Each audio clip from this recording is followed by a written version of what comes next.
Hello everyone, मैं Rahul Sharma from aroma academy of education और आज हम लोग स्टार्ट करेंगे क्लास 11 का chapter concept of revenue. Last class में हम लोगों ने डिस्कस किया था कॉस्ट के बारे में, उसकी थ्योरी एज वेल एज हमने न्यूमेरिक पार्ट खत्म किया था। प्रीवियस वीडियो आप लोग देख सकते हैं। आपको कोई डाउट हो तो आप मुझे कमेंट बॉक्स में या फिर मुझे व्हाट्सएप नंबर पे मैसेज आप कन्वे कर सकते हैं, ठीक है। तो आज का हमारा टॉपिक है कॉन्सेप्ट ऑफ रेवेन्यू। देखो, रेवेन्यू की अगर मैं बात करूं तो रेवेन्यू क्या होता है कि जब हम किसी प्रोडक्ट को सेल करते हैं, ठीक है, या किसी यूनिट को हम सोल्ड कर रहे हैं, उससे जो हमें अमाउंट रिसीव हुआ, whatever we received, sale receipts या money receipts from the sale of product is called revenue. यानी कि कोई भी चीज हमने बेची, कोई भी चीज बेची तो उससे जो अमाउंट आपको रिसीव हो रहा है वो क्या कहलाएगा? आपका रेवेन्यू कहलाएगा। ये डेफिनेशन मैंने यहाँ पे लिखी हुई है। इट इज अ क्या है? सेल्स रिसीप्ट या मनी रिसीप्ट। सेल्स रिसीप्ट यानी कि उसे बेचने से जो आपको मिल रहा है, या मनी रिसीप्ट जो उसके बदले में आपको पैसा मिल रहा है, ठीक है, from the sale of a product, क्या कहलाएगा? आपका रेवेन्यू। तो रेवेन्यू क्या है आपके पास? It is the sale receipts और the money receipts from the sale of product. एक वस्तु को जब आप बेच रहे हैं, उससे बेचने से जो अमाउंट आपको रिसीव हो रहा है उसे हम क्या कहते हैं? रेवेन्यू। तो रेवेन्यू के अंदर क्या होता है? आपके पास कॉस्ट प्लस प्रॉफिट दोनों ऐड होता है। यानी कि अगर मैं कॉस्ट प्लस प्रॉफिट कर दूंगा तो मेरे पास क्या आ जाएगा? रेवेन्यू आ जाएगा। यानी कि इसके अंदर क्या है? प्रॉफिट इंक्लूड है। अगर मैं बात करूं रेवेन्यू, ठीक है, तो रेवेन्यू क्या होगा? Cost plus profit. और अगर मुझे प्रॉफिट निकालना है सपोज क्वेश्चन में, तो हम क्या करेंगे? रेवेन्यू में से कॉस्ट को माइनस कर देंगे। तो जब हमने रेवेन्यू में से माइनस कर दिया कॉस्ट को, तो वो क्या आ जाएगा? हमारा प्रॉफिट आ जाएगा। समटाइम ऐसा भी हो सकता है कि ये जो हमारा रेवेन्यू है, देखो रेवेन्यू अगर ग्रेटर कॉस्ट है तो क्या आएगा? प्रॉफिट आएगा। लेकिन अगर सपोज रेवेन्यू लेस है, कॉस्ट ज्यादा है, तो क्या आ जाएगा? लॉस आ जाएगा। इसका मतलब है रेवेन्यू में से कॉस्ट घटा रहे हैं, नेगेटिव बैलेंस कर रहा है तो लॉस है। कोई डाउट इसमें? तो रेवेन्यू का मतलब क्या होता है? सेल ऑफ रिसीप्ट से जो हमें अमाउंट रिसीव हो रहा है on the sale of a product, amount whatever amount receive is called revenue, ठीक है। और बात करें टोटल रेवेन्यू की, अब आपके पास जो क्वेश्चन आएगा वो आएगा टोटल रेवेन्यू। तो टोटल रेवेन्यू क्या होता है? It is the sum total of all revenue receive from the sale of a product. यानी कि जितना भी आपने टोटल अमाउंट रिसीव किया ऑन द सेल ऑफ या by the sale of a product is called total revenue. तो कुछ जो पार्ट है वो आपका, जैसे आपने कॉस्ट के अंदर पढ़ा था टोटल कॉस्ट, कुछ लाइक दैट उसी की तरह होगा, बस यहाँ पे रेवेन्यू आएगा। देखो रेवेन्यू में सीधी सी बात होती है कि अगर आप कुछ नहीं बेचोगे तो अमाउंट भी कुछ नहीं रिसीव होगा। इसका मतलब है जीरो पे जीरो होगा। जैसे जैसे आपका यूनिट बढ़ेगी ऐसे ऐसे क्या होगा? टीआर आपका राइज होगा, ठीक है। यानी कि टोटल रेवेन्यू आपका क्या होगा? बढ़ेगा। और जैसे जैसे आपकी सेल मतलब आप हो रही है, रेवेन्यू बढ़ रहा है, सेल कम होगी तो आपका रेवेन्यू कम हो जाएगा। तो जैसे हमने लास्ट टॉपिक में डिस्कस किया था अबाउट मार्जिनल कॉस्ट, तो यहाँ पे आ जाएगा आपका मार्जिनल रेवेन्यू। और जैसे हमने वहां एवरेज कॉस्ट की बात की थी तो यहाँ पे एवरेज रेवेन्यू। तो यहाँ पे आपके पास कुछ टर्म आ जाएंगे। जैसे टोटल रेवेन्यू मैंने आपको बताया, तो टोटल रेवेन्यू क्या होता है? Price into quantity. तो जब प्राइस इनटू क्वांटिटी करेंगे तो आपके पास क्या आएगा? Total revenue. फिर उसके बाद हम बात करते हैं एवरेज रेवेन्यू। एवरेज रेवेन्यू क्या होता है? Per unit. पर यूनिट जो रेवेन्यू होता है, ठीक है, उसे हम क्या कहते हैं? Average revenue. यानी कि टोटल रेवेन्यू को आपने क्या किया? क्वांटिटी से डिवाइड किया, तो आपके पास क्या आ जाएगा? एवरेज। और टीआर को हम क्या लिखते हैं? Price into quantity. यहाँ क्वांटिटी से डिवाइड किया तो क्या आ गया आपके पास? प्राइस। तो आप कह सकते हैं कि जो एवरेज रेवेन्यू है वो किसके इक्वल होता है? प्राइस के इक्वल होता है। और जब हम मार्जिनल रेवेन्यू की बात करेंगे एमआर, तो एमआर क्या होता है? चेंज इन टोटल रेवेन्यू, ठीक है। तो change in TR is called MR. यानी कि by the sale of one additional unit whatever change in TR is called MR. तो ये आपका क्या होता है? Difference in TR N minus TR N minus 1, या फिर हम ये कह सकते हैं डेल्टा टीआर अपॉन में डेल्टा क्यू। यहाँ कोई डाउट इसमें? सिर्फ देखो, अगर यहाँ पे एक चीज आ जाती है आपके पास, अगर हम बात करेंगे परफेक्ट कंपटीशन की, जब हम इनके ग्राफ की बात करते हैं, देखो इसमें कोई कॉन्सेप्ट डाउट तो नहीं होगा। जैसे टीआर मैंने यहाँ पे लिखा, टीआर क्या हो गया? Price into quantity. जब मैं एआर की बात करूंगा तो टीआर अपॉन में क्वांटिटी, और टीआर का मतलब price into quantity divided by quantity equals to price.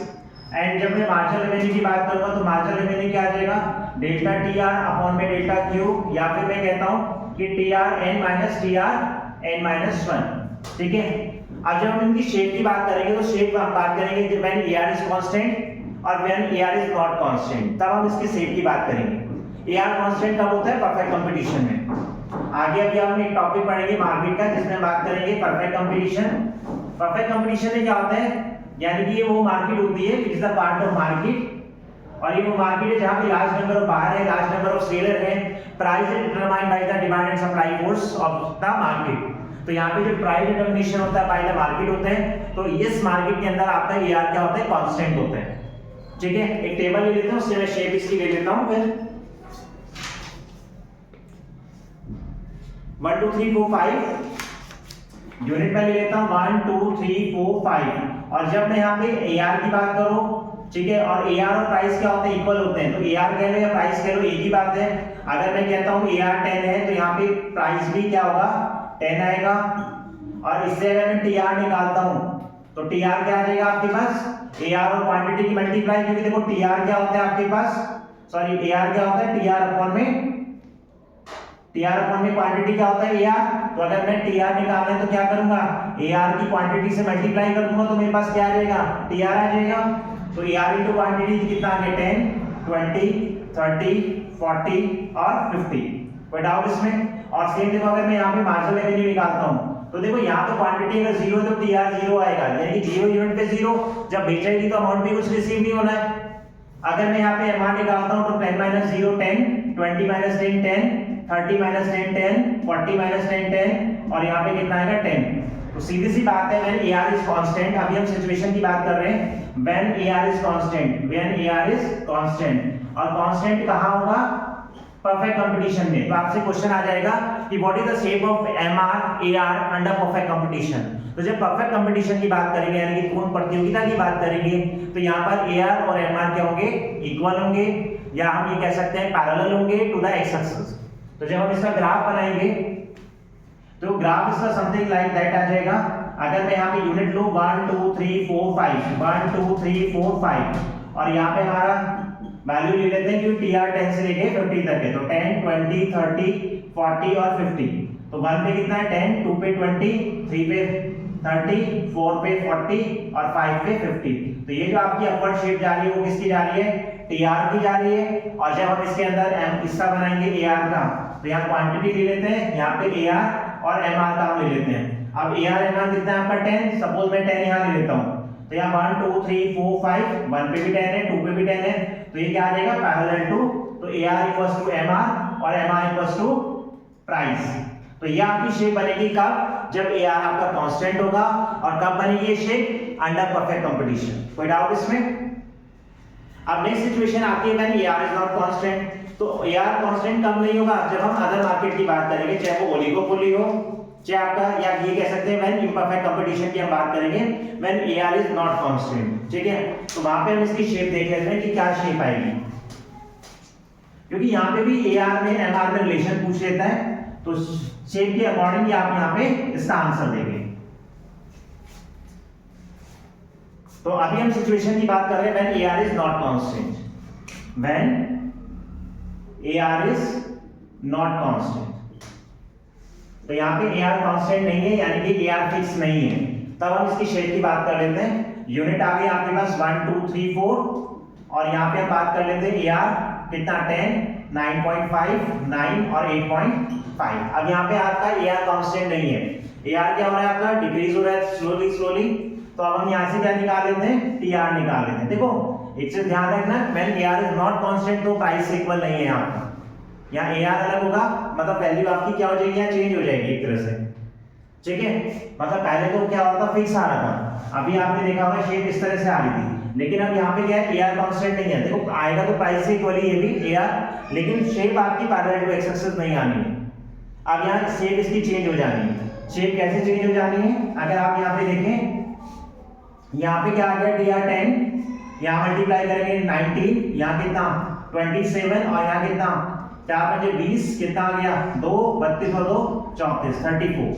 अब हम इसका अगर मैं MR निकाल लेता हूँ तो MR भी देखो चेंज आएगा, यहाँ पे 10 या 9, यहाँ कितना? 17 में से 9 जाएगा 18, 8 आ गया, और यहाँ कितना आ जाएगा? 4 3 7, इस तरह से। ग्राफ बना लेते हैं इसका। पहले हम टीआर का बना लेते हैं क्वांटिटी, और यहाँ पे आपका क्या आ जाएगा टीआर, या 5 का गैप ले लेते हैं, 5 10 15 20 25 30 35। मैंने 5 का गैप ले लिया यहाँ पर, ठीक है बच्चों, या 1 2 3 4 5 6 7, ठीक है। तो 1 पे कितना था हमारा टीआर 10, तो यहाँ आ गया। 2 पे कितना हो गया 19, तो 2 पे 19 समथिंग लाइक, और 3 पे 27, 3 पे 27, और 4 पे 34। तो हमारी शेप कुछ टीआर की ऐसी आ गई। देखो 0 पे 0 होता है, तो इसलिए आप इसे 0 से स्टार्ट कर सकते हैं, ठीक है। तो ये आपकी क्या आ गई, टीआर की शेप आ गई। इसी के पैरेलल में नीचे क्या बना लेता हूँ, एमआर और एआर का बना लेते हैं।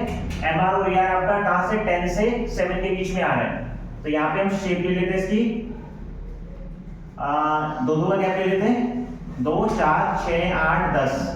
यहाँ पे आपका 1 2 3 4 5। तो 1 पे कितना आ गया आपका, 1 पे अगर मैं एआर बनाऊं तो 10 है, तो 1 पे 2 4 6 8 और 10, तो 1 पे 10 आ गया। 2 पे कितना है आपका 9.5, कुछ कम हो जाएगा। 3 पे कितना आ गया 9, 4 पे 8.5। तो ये आपका कुछ इस तरह की शेप आ जाएगी। ये आपका क्या आ गया एआर।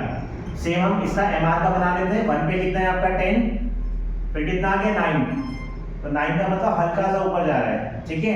फिर 3 पे कितना है 8, 3 पे कितना आ गया 8, सॉरी 1 पे कितना आ गया आपका 10, और यहाँ पे हल्का सा डाउन है इससे। फिर 3 पे कितना आ गया 8, इससे डाउन है। फिर यहाँ पे 4 पे कितना है 8.5, हल्का सा डाउन। ये कुछ शेप इसकी आएगी आपके पास एमआर।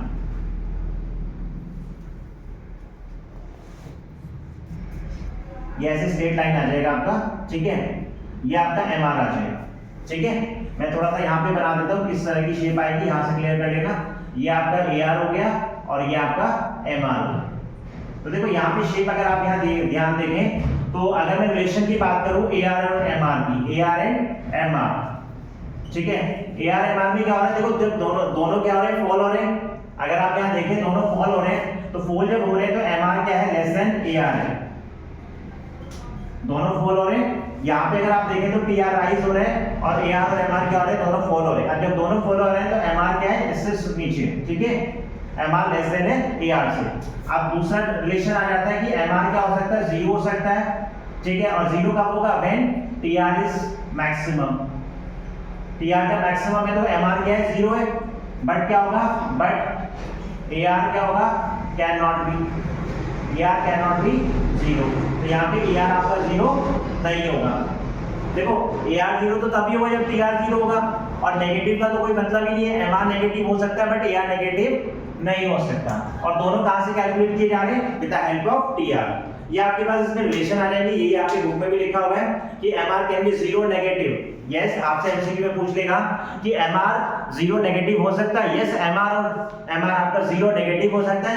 एमआर 0 कब होगा, जब टीआर मैक्सिमम होगा, और एमआर नेगेटिव कब होगा, जब टीआर डिमिनिश होना स्टार्ट हो जाएगा, यानी कि गिरना स्टार्ट हो जाएगा। तो MR can be 0 or even negative when price is declining. TR stop increasing when MR equals to 0. TR start declining when MR is negative.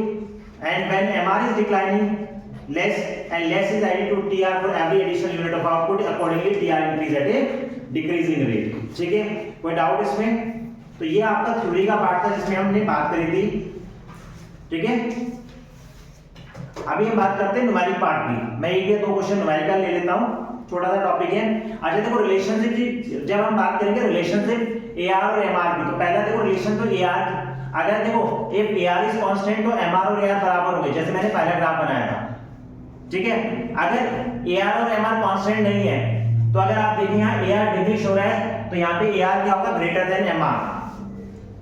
देखो पहला relation, if AR is constant तो एआर एमआर बराबर, अगर constant नहीं है, दोनों क्या हो रहे हैं, अगर एआर डिमिनिश हो रहा है तो एमआर भी क्या होगा, डिमिनिश होगा, but AR greater than MR, ठीक है। और एमआर कैन बी नेगेटिव और 0, but AR can not be 0 और नेगेटिव। बेसिकली ये तीन रिलेशन आपके पास निकल के आ गए। कोई डाउट इसमें? अभी हम न्यूमेरिकल पार्ट की बात कर लेते हैं। इसमें न्यूमेरिक पार्ट इसका कॉस से थोड़ा सा इजी है। कॉस वाले में तो आपको थोड़ा सा कंफ्यूजन होता था, बट यहाँ कंफ्यूजन नहीं है इतना।